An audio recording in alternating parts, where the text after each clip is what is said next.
नमस्कार दोस्तों, 18 सितंबर 2016 को पाकिस्तान से आए आतंकियों ने जम्मू कश्मीर के उरी सेक्टर में भारतीय सेना के हेडक्वार्टर्स पर हमला करता है।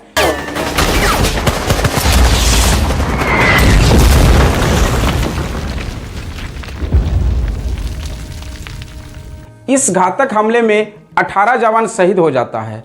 इस आतंकी घटना के बाद देश में आक्रोश उत्पन्न हो जाता है।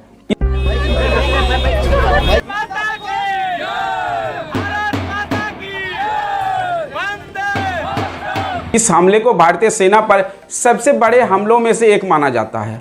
दोस्तों, इस हमले के बाद भारत सरकार ने सेना के आला अधिकारियों के साथ मिलकर एक खास प्लान तैयार करता है और इसको अंजाम देने के लिए 28 सितंबर की रात का समय चुना जाता है।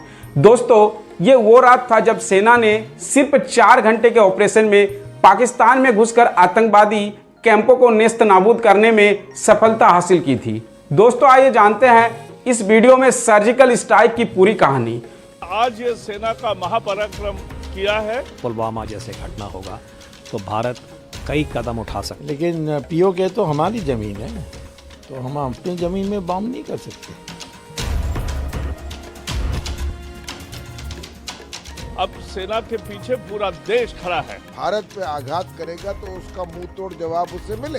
पूरे जैश ए मोहम्मद के कैंप्स इन्होंने डिस्ट्रॉय कर दिए और ये लोग वापस आ गए। ये बहुत बड़ी अचीवमेंट है। अगर कोई कदम सरकार ने उठाया है तो, और अगर देश हित में है तो यकीनन सारा विपक्ष उसका साथ देगा। दोस्तों, सर्जिकल स्ट्राइक से पहले बात करते हैं उरी हमले का।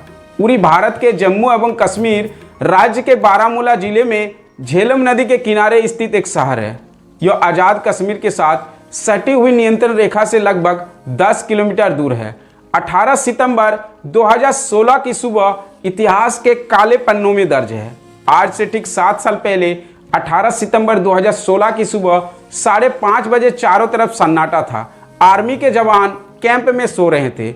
इसी बीच आर्मी कैंप में एक जोरदार धमाका होता है और ये धमाके लगातार होते रहते हैं। 3 मिनट के अंदर 17 ग्रेनेड से आर्मी कैंप पर हमला होता है। हमले में आर्मी के फ्यूल डिपो में आग लग जाती है। दोस्तों, इस डिपो में रखे पेट्रोल, डीजल और केरोसिन से बेकाबू हुई आग से 5 बिहार बटालियन के तंबुओं को अपनी चपेट में ले लेते हैं और सो रहे 19 जवान शहीद हो जाता है, जबकि 30 से अधिक जवान जख्मी हो जाता है। दोस्तों, हथियारों और गोला बारूद से लेस 4 आतंकी तबाही मचाने के मंसूबे लेकर आए थे।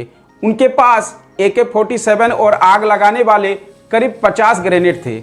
आतंकवादी सबसे पहले फ्यूल डिपो पर ग्रेनेड फेंकते हैं और आग लगा देता है, लेकिन सैनिक तेजी से संभालते हुए मोर्चा संभाल लेते हैं और कुछ ही घंटों के भीतर चारों आतंकी मारे जाते हैं। दोस्तों, चारों आतंकवादी जैश ए मोहम्मद से ताल्लुक रखता था। आतंकवादी सीमा पार से आए थे। वे पाक अधिकृत कश्मीर यानी POK से झेलम नदी के रास्ते उरी सेक्टर में पहुंचे थे। उनकी साजिश पठानकोट की तर्ज पर हमला करने की थी। दोस्तों, इस हमले के लिए आतंकियों ने कई दिनों से घात लगा रखा था। उन्होंने ऐसा वक्त चुना जब जवानों की ड्यूटी बदल रही थी। दरअसल 2 साल पूरे करने के बाद एक बटालियन कैंप छोड़ देती है, जबकि दूसरा बटालियन वहां आते हैं। उरी में भी जवानों की ड्यूटी बदल रही थी। डोगरा यूनिट की जगह 5 बिहार बटालियन लेने वाली थी। चूंकि जवानों की अदला बदली चल रही थी, इसलिए 5 बिहार बटालियन के जवान तंबुओं में सो रहे थे, जबकि कई बैरक खाली थे। आतंकियों ने इसी सुरक्षा चूक का फायदा उठाया। दोस्तों, इस हमले से पूरे भारत में गुस्सा फैल जाता है। उरी हमले के बाद PM Modi, home minister Rajnath Singh, रक्षा मंत्री मनोहर पर्रिकर और सेना के तीनों प्रमुखों ने बैठक की और POK में घुसकर सर्जिकल स्ट्राइक करने की योजना बनाई।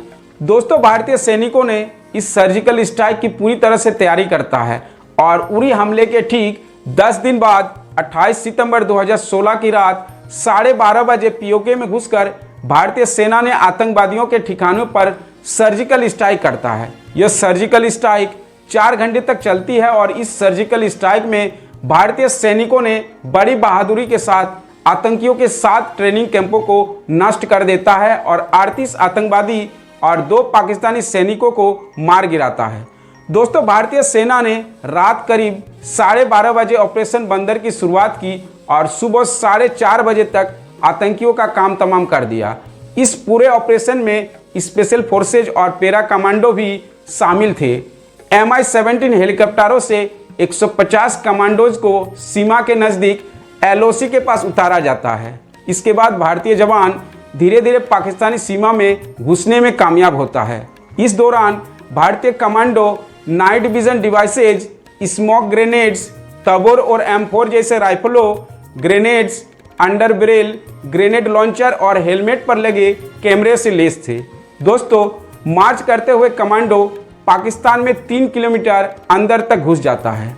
POK के इलाके भीमबर, हॉट स्प्रिंग, तत्तापानी, केल, लिपा जैसे सेक्टरों में घुसकर भारतीय सेना ने कार्रवाई करता है और ताबड़तोड़ फायरिंग से आतंकियों के लॉन्च पैड्स को तबाही कर देता है। भारतीय सेना के इस सर्जिकल स्ट्राइक में करीब 38 आतंकियों का सफाया करता है और वहां मौजूद 2 पाकिस्तानी सैनिक भी मारे जाते हैं।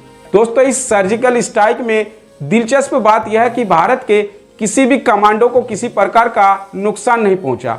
केवल बारूदी सुरंग की चपेट में आने से 2 भारतीय जवान जख्मी होता है और सफलतापूर्वक ऑपरेशन को अंजाम देकर भारत लौट आते हैं। सुबह के 4:30 बज रहे थे और सेना के कमांडो भारत में वापसी कर चुके थे।